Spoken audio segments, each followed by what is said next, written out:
Something is happening in our country. There are no chicks. Are you aware of that? Yeah, I'm aware of that. But since we are going to festive seasons, farmers tend to stock in birds at around this time. But I think in around December, birds will be back in the market. In the market, eh? Yes. Because can you imagine someone has booked maybe since July, but up now they have not. Yeah, up to now they are there. And since we are also in campaign season, we'll find that these politicians are the ones who are booking those birds from big companies. Yes. But you can still survive. You can still survive. Yes. Okay. So now how to start this project here? First of all, you don't have to start big. Okay. Yes, a beginner, you have to start small. But there are two things you have to be with. And I realize most people start with the broilers. Does it provide a good training? I don't know. Yeah, it is because broilers are not very hectic. And they are easy to handle. Are you sure? As long as you know the principles. I thought they're the most delicate amongst all the birds. These are the easiest guys because they spend little time on the farm. Oh, okay. At most 49 days. Yes, we're already in the market. But here in Uganda, most of our farmers are doing 30 days. Okay. Now, how to start these birds? There are usually two things you should consider. Okay. First of all, you have to be with capital. Because the poultry business is what? Is money. Is money. Another thing, knowledge. Actually, I would advise a farmer to first seek for knowledge before bringing these birds at his farm. Where do I get the knowledge from? For the knowledge, you go and look for the experts. There are people who have been around in this business. So you look for the experts for the right knowledge.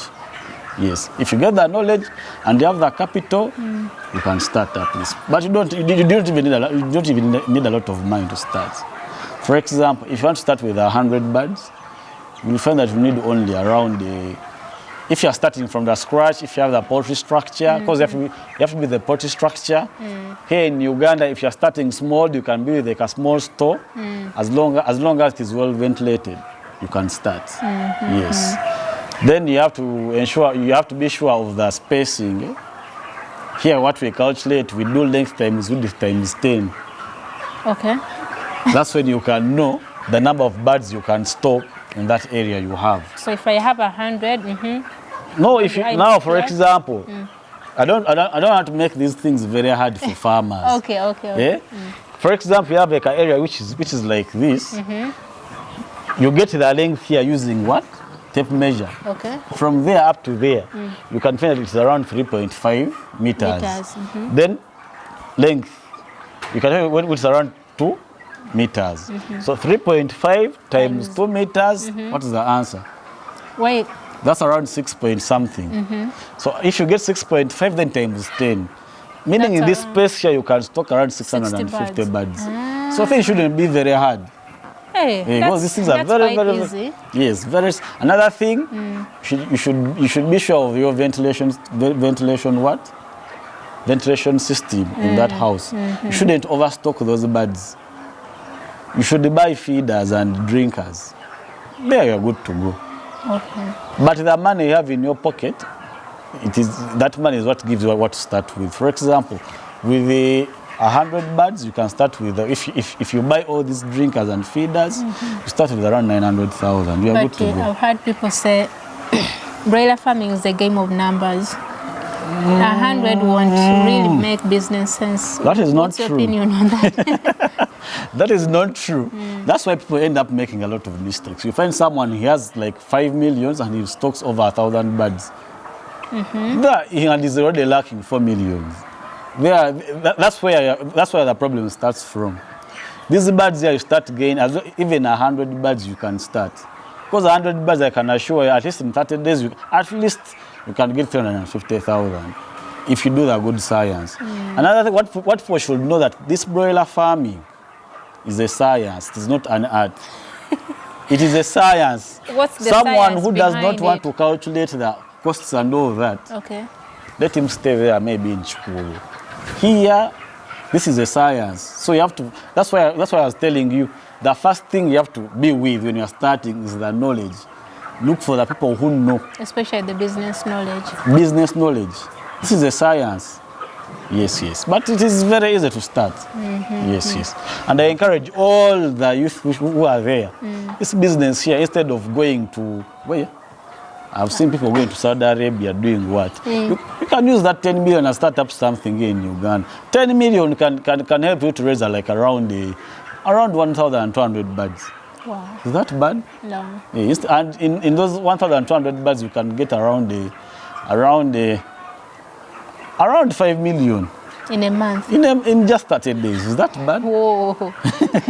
That's a real deal. And people go there and they start working for 800. Yet here they are leaving jobs in. And the input itself is, like you mentioned, 10 million. Yes, the inputs. As long as you have like a small area, you can start. And once you go there, the people at home, they're expecting you to be feeding them. And I've seen most of them when they come back to Uganda, actually they start looking for jobs. That's the most worrying thing. Yeah. So I have the equipment, I have my money. What else do I need to make sure my family is thriving? Then you need to, you have the equipment, you have the money, then you have to bring in the employees. It can with be 100 broilers, do I? No, with 100 you cannot. But 100 broilers, if you have the money, you can book the birds. If you have you have to know which feed you are going to give your bird that will help you attain that weight that you want at a certain time of period. You get, So if you have that, you can start off. Okay. Vaccination here, these birds will just vaccinate for only. No, for people who are doing 30 days, they vaccinate for only 3 times. The first week, second week, third week, you are done. Yes. Wow, interesting. Anything else that you have to tell us about? Yes, another thing, especially when it comes to management, people should also mind about the litter management. You're using rice? First year you use rice husks. For it you see here, these birds they have been at this area here from day one up to now. How do you? We haven't changed this.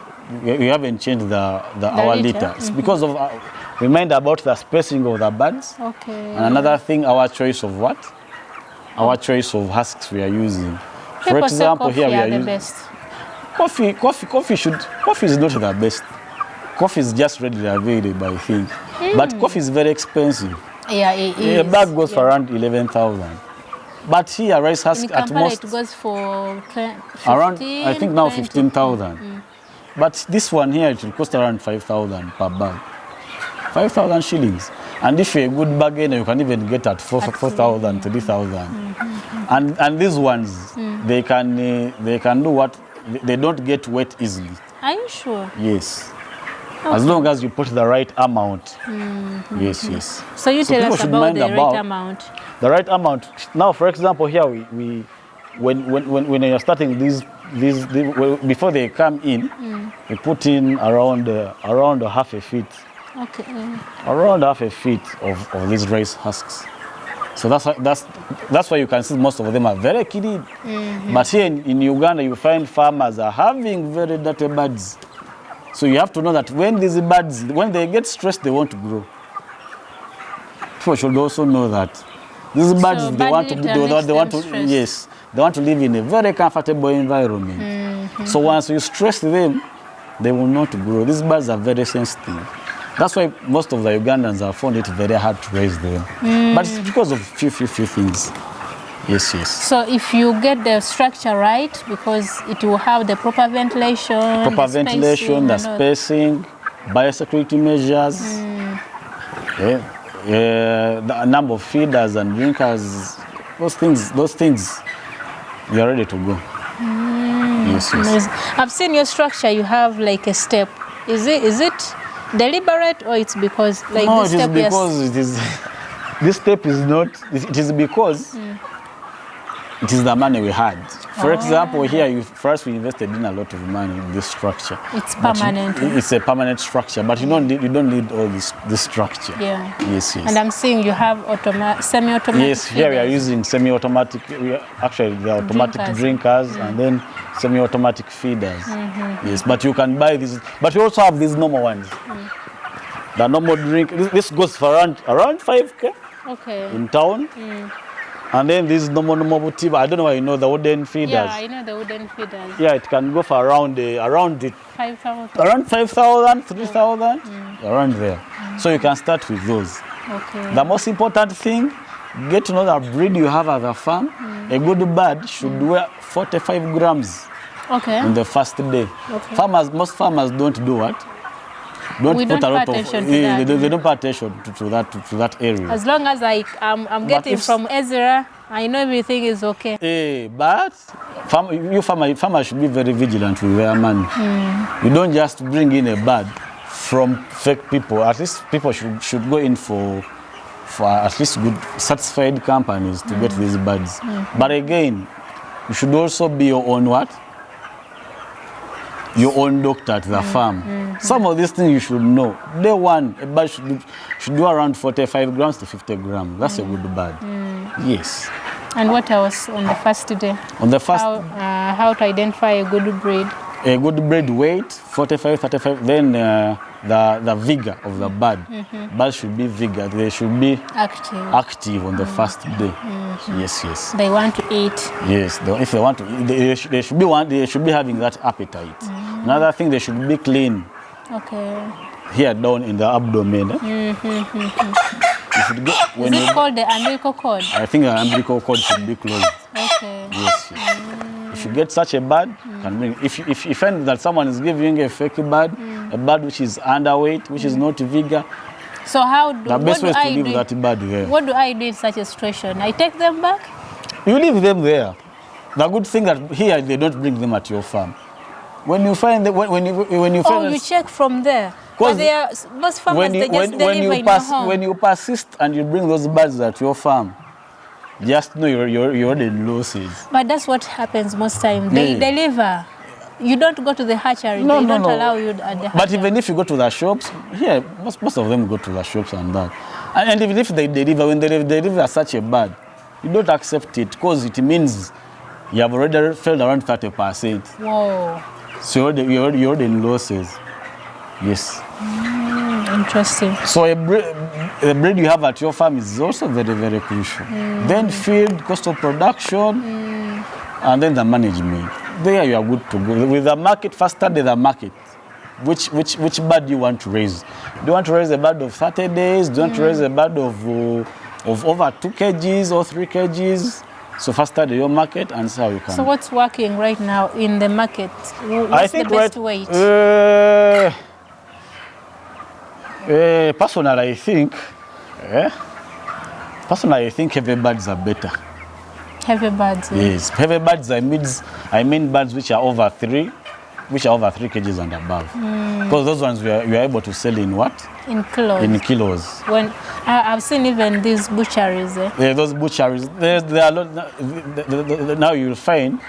If you're today bird of 30 days, you're inviting in for these people who are driving. Have you seen those motorcycles around? Live birds. Yes. But you go in for a heavy bird. And you know what they do? Once they get them from your farm, like this, they take them to their farms, they raise them. Yeah, they raise them and then they sell them.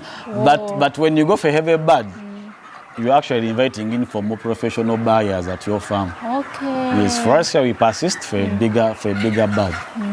Yes. Okay. Yes. All right, that's interesting. Unless you have anything else that you want to share with us about broiler farming, I think we might have to wrap our conversation. Yes, with broiler farming we can talk the whole day. Otherwise, people can also, if you're going to give them my contact, they can come in my inbox and we talk the rest from there. How is your feed a solution to most of the challenges most broiler farmers are having? First of all, here you're going to get a very affordable protein source at an affordable price. So by doing that, you are maximizing profits at your farm. Each 1,000 you save is actually each 500 shillings you save. That's the more money. For instance, you might find that if you are to save 500 shillings on these birds, if they are 2,000, how much is that? That's a lot of money. That is around 1 million. Not so? Now, I want you to imagine when you use our protein source, you can save around 2,000 shillings on each bag. Oh. Yes, that's the magic. That's why we are calling it. We are calling it the magic protein source. Wow. Yes, we want everyone to benefit from this broiler farming, and we should come back in our sector. And I'm also calling upon our government and people who are responsible to really support with the upcoming researchers in our country, because some of these things can really be done here. But most of these guys the big guys we have already in the industry, they're really brainwashing our farmers that these things are not possible. But things are really very possible here. But the government, don't you think it has done its part? Yeah, it is really, and I've even seen the president trying to encourage these people that why would you guys import soya from outside? You have it here. So it's what we are trying to implement here. We shouldn't import soya, and otherwise we are going to end up losing a lot of money in our country. No, we are losing already. Oh, we are losing? We are losing. So we are trying to solve that problem. Because come to think of it, a youth out there like you would wish to go in a venture which has low entry barrier like poultry farming. Yes, yes. And if it's that costly, because we sometimes sat down and calculated that if you are raising just 100 birds or layers or broilers, you will not be in business because of the costs. Yes, if you are buying these feeds at a high cost, higher chances, you are yet to live out this business. I'm telling you. Yes, but if we encourage these younger researchers which are coming up, we can actually solve this problem. Yes, yes. Wow, and that's a very important call to whoever it concerns. Kindly, we need to support our researchers, and of course you who's viewing, you know what to do. Support these people who are trying to come up with alternatives to one of the most challenging thing in poultry farming, that is feeds. We know that, and if we are having an alternative, that's a game changer. That's a game changer. And if you find this video insightful, like it, share it to other farmers, but most importantly, reach out to Ezra for this cheaper protein source. Yes, even if you don't buy a protein source, you can come and discuss about general poultry farming, piggery. We can also tackle even if you want advice. That one I give for free, because I really want Ugandans to encourage them to do this, because right now our backbone is what? It's agriculture. Yes, it's agriculture. So for me, I'm here for any Ugandan who is ready to learn. Don't put it for free. I know Ugandans, we want free things. Any Ugandan who want to learn, at least they should come with some consultation fee. Yeah, we shall see. I don't want to call it a consultation fee, but it's worth it. Yes. Knowledge as it is, it shouldn't be expensive, but it shouldn't be free. You should give it for free, or don't value it. But here we are giving it for free on my channel, though. So you subscribe, and we're going to see you in the next interesting episode around here on Call Me Firdaus. Until the next time, bye-bye.